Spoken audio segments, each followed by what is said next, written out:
Our next speaker has been to 6 of the 7 continents and 48 of the 50 states, yet somehow still never made it to NYR. So please welcome Will. Cool. Hello, everyone.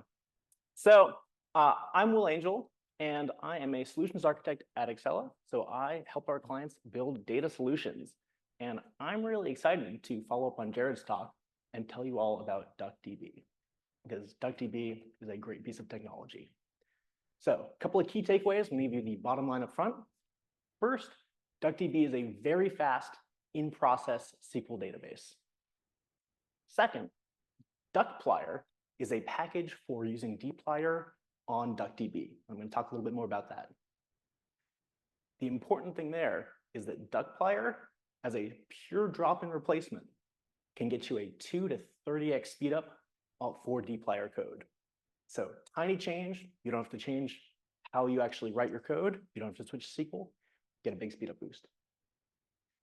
And then I'm also going to make a point that big data is smaller than it used to be. So those are the takeaways. Today I'm going to tell you about what DuckDB is.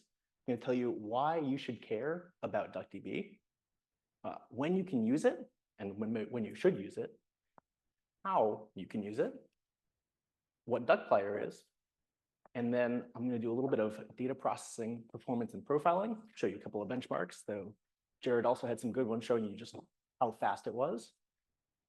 And then I'll do that brief tangent on the shrinking of big data. So let's jump into it. DuckDB.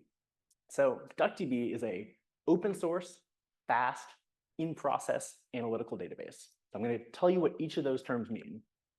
Oop, the curse spot. So open source. It's free. It's open. You can just go to cran, get it, duckdb.com, get it. It's fast. So it's very quick and efficient for running SQL queries. It's in process. So it runs without a server. So there's no server. You don't have to manage a server. It's in process like SQLite. Super convenient. And it is analytical. So it is optimized for aggregations and doing analytical queries. It does have support for ACID transactions, but it is not a transactional SQL database. It is also a database, so you can use it to store relational data, which can be really convenient for moving data around, and it is significantly more compact and condensed than things like CSV files. So if you're emailing CSV files around, stop doing that, please. Yep. So why should you care? It's a good question. It's a great tool for doing SQL analysis. So if you like writing SQL, then you can just bring your data into DuckDB with one line of code to bring in a CSV or something like that, and then do SQL, and it'll be fast. The ergonomics are also really good for DuckDB. They've put a lot of thought into making sure that it is comfortable and enjoyable to use, which is a level of care that you do not get with every single data tool, as many of you can probably attest. Another interesting thing, and Jared actually had basically the perfect talk for this, DuckDB is really starting to power a new generation of client-first analytical applications where you really end up with DuckDB embedded in a browser, allowing you to really do a lot more slicing, dicing, and analytics without having to make round trips to a data warehouse. So this is really, really cool for the next generation of tools that we're starting to see. A few more technical details about why you should care. If you're like me and you get excited about databases and data processing, well, one, you're a weirdo like me. Shout out to all of you. So it's SQLite, but for data processing. So it's basically like a whole data warehouse just in a single, very small binary that you can load into a browser, load onto your computer. And the nice thing about that is it means you don't need a whole other server. You don't need special hardware for that server. You may want one anyways, but you can really simplify a lot of things by just having that data warehouse run in process. It's also really versatile and fast. So compared to things like Spark or Polars, data.table, DuckDB is consistently as good or better in almost all situations. So there it's really fast, and fast means things are easier, cheaper, you can do more with less compute. And it's portable with 0 external dependencies. So sometimes some of you have probably done things like installing Spark, trying to do things like that, and you have to download, a bazillion packages, and it never works on your machine the same as it works on someone else's machine. Huge hassle managing dependencies. So DuckDB, they've vendored all of their actual dependencies, so it all comes in a single package/binary. So a couple of things about when you should use DuckDB. So SQL data processing, it's a database, you can use it for data processing. If you have medium to largest data, so when you get into the tens of terabytes, hundreds of terabytes, DuckDB may not be as good a choice as a truly distributed framework. But if your data is, a couple of gigabytes, couple tens of gigabytes, maybe a terabyte or two, it is annoyingly large data, but DuckDB is a great choice for that. If you work in a environment that is fairly locked down or has strong compliance requirements, you may have a lot of trouble getting access to more compute resources. So I assume that some of you have, at various points, wanted access to more compute, and it's taken days, months, years to get it, if you've been able to. And so that here, being able to do more with the compute resources that you have access to, like your laptop, that's a really good use case for better technologies like DuckDB. So how can you use it? I'll give you a couple ways. One, there is a DuckDB package. It's great. Ergonomics are nice. You can just spin up a data warehouse locally on your computer. You can also use the dbplyr package to connect to it as a database. And then third, DuckPlyr. I would recommend either directly using DuckDB or using DuckPlyr. And I'm going to talk to you more about how easy it is to use DuckPlyr. So what is DuckPlyr? It is a drop-in replacement package for dplyr. So there you can use it to simply replace a dplyr. It's an interesting side note here. It actually skips the DuckDB SQL API and uses the underlying relational API. So it is constructing these query plans directly from the dplyr syntax. And again, the cool thing here is because it uses DuckDB under the hood, you can get a large speedup. I've been seeing like 2 to 5x for smaller benchmarks. And then for some of the really large benchmarks, 50 plus gigabytes, easily 30 to 50x improvements in some cases. And it doesn't have 100% coverage for dplyr yet, so it actually falls back if there's an unsupported operation. So if you're doing something and it's not supported, you still get the same speed as dplyr, which means your code will always run. And the cool thing about DuckPlyr is that it overwrites some of the dplyr methods. And so there, if you just load the package, library DuckPlyr, you'll get that performance boost without having to change any other code, which super convenient. Couple of caveats here. This is still in fairly active development. Unsupported operations always fall back to dplyr, which means your code always runs, but you might not get that performance increase if you're doing something that isn't supported yet. If you're doing out-of-memory processing, which is something really cool that DuckDB and thus DuckPlyr support, you can process data that doesn't fit in memory. If you try and load a 50 gigabyte CSV file into a computer that only has 16 gigabytes of RAM, or 8 gigs or 4 gigs, it won't fit. With DuckDB and DuckPlyr, it'll go through that. It'll be slower than if you had enough memory, but it will go through that. But if you do an unsupported operation, you'll run into those limitations with dplyr. There are a couple of surprising unsupported operations, things like group by, which is now, again, on its way to being, as I understand it, deprecated dplyr method. But there are a couple of places where there are things that should work because they're supposed to, and there are some bugs here. It is cool though, because like Hadley is deeply involved with building this better with the DuckDB team. So now I'm going to talk a little bit about benchmarking and speed. So to do a comparison here, I was looking around and decided to use the Global Lake Area Climate and Population dataset, the GLCP dataset. And this is a global dataset of all of the lakes. So lakes, hydrological areas, basically all of that stuff. So I wanted to know how many unique hydrological basin areas there are. So in Dplyr, we have that code there, count the number of distinct item, or get the number of distinct IDs, count the number of rows. And in Duckplyr, I'm explicitly calling out the method here to make it more clear for benchmarking purposes. But if you've already called the library, it's the exact same code. So this is a 4 GB CSV, 80 million observations.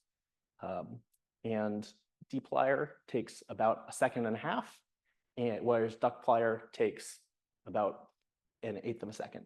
So you get 86% faster, which again, it's not a big deal, but it's for this size data set, it makes everything feel a little bit snappier to just have it run under 1 second, as opposed to 1.5 seconds or more. So looking at the overall data set, not just those average temperatures, I want to know what is the size of lake areas per country. So we're going to take that code, and here I'm showing you just by using that library for Duckplyr, it's the same exact code. So Dplyr code, but in the middle, we're bringing in that Duckplyr library and overriding the Dplyr methods, which, little aside, that made the benchmarking kind of tricky sometimes because it was like, oh, am I getting the same performance for both because it's falling back, or have I accidentally overridden it? So benchmarking is tricky. And here you'll note no speed improvement because it ran into a unsupported operation. And this one is actually, I believe, a bug because there's the new summarize.by method, which is recommended. And to help force adoption, the Duckplyr people are not going to support the old group by syntax. But in this case, you'll note it was the .by. So this was supposed to work, but didn't. So we're going to go ahead and write some SQL. So we're going to switch to DuckDB and write some SQL to do the same thing. We're going to get that lake size by country. And here, one thing to note, we have to create a DuckDB connection to the database and register. In this case, we're using the register function to say that that data set in memory is a virtual table. So there you actually have a lot of flexibility about with DuckDB, how you move data around or materialize data or fail to. So here, we're not actually loading the data into DuckDB. We're telling DuckDB, the data set that's already in our memory, that is our virtual table. So with that same plot where we had Duckplyr not getting any performance increase, using DuckDB, we can see that it takes about 1/4 of the time. So down from about 420 milliseconds to 122 milliseconds. So it can be a lot faster to use DuckDB in this case, though usually if Duckplyr is working, there you get that same kind of speed. So a couple of benchmarks there. I know Jared had some in his talk. There are also some really good benchmarks you can go and look at showing for various sizes of data set and various types of queries, what kind of performance increases you can get. But I do want to make a comment about why the time, or like why DuckDB is happening now, and some of the things that we need to be aware of as data professionals. So I'm going to talk a little bit about why big data is smaller than it used to be. So nice historical chart here of computers getting bigger and cheaper at the same time. It's a little small, so don't necessarily try and look too closely. But this is basically cost of computer memory and storage over time, measured in dollars per megabyte. And you can basically see it's getting cheaper. One thing to note, this is a log plot, so it's getting a lot cheaper and more powerful. So $1 goes a lot further than it used to as far as computers. One thing to note, Apache Spark, which I think is one of the definitive big data things, was introduced in 2014. And so there you can see computers got a whole lot cheaper before Spark, and that was one of the things that made Spark so intriguing, and Hadoop as well, is the idea of instead of having a whole appliance, like literally buying a data warehouse as a big box you put in your data center, you could just use pretty regular servers and crunch massive amounts of data. Now this is a chart of memory prices over time, DRAM, just for the curse spot, just for the last 25 years. And there you'll note that memory has still gotten a lot cheaper. So compared to 2014, DRAM costs a 20th. So $1 today gets you 5 times as much computer memory as it did 11 years ago. And that's really important to think about for how we actually use data, because if we can fit our data in memory, so much processing gets easier. And if we can fit in memory on a single computer, that means we don't have to deal with network trips, we don't have to deal with loading, less security concerns around network security and perimeters. So this is really one of the factors that's going to change how many of us get to work. It is changing how many of us work.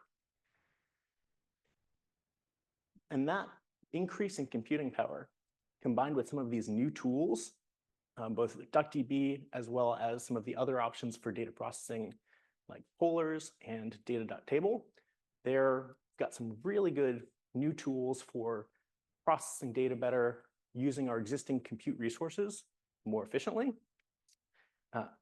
And they're combined with that additional increase in how much computing resources we have. Laptops are bigger. We're going to have more annoying, I like to call it annoyingly medium data. It won't open in Excel. Like you'll crash Excel, you'll make everything really angry. But it still fits in RAM, which means that you can process it really fast. So even with things like base dplyr, like Jared was saying, you can crunch a lot of data in 5, 10, 30 seconds, but you could also do it faster. And so the data gets annoyingly medium, where you can still work with it pretty easily, but it starts getting awkward to work with. And the thing that I'm personally excited about is we can defer moving to larger scale systems for a little bit longer, where you can do more with a laptop, you can do more with a basic server, which means you don't have to deal with learning Spark or moving all your code to Spark or convincing your IT group to let you give Databricks a huge amount of money every year. Which, if you can do that, like those large scale systems, they exist for a reason, but those reasons have gotten a lot larger, and what we can do without moving to those systems has gotten a lot larger as well. So I'm really excited about this growing rise of small data and tools like DuckDB. So thank you. I will not get in the way of lunch any further, but I would love to talk to you more about all this good data stuff. So thank you.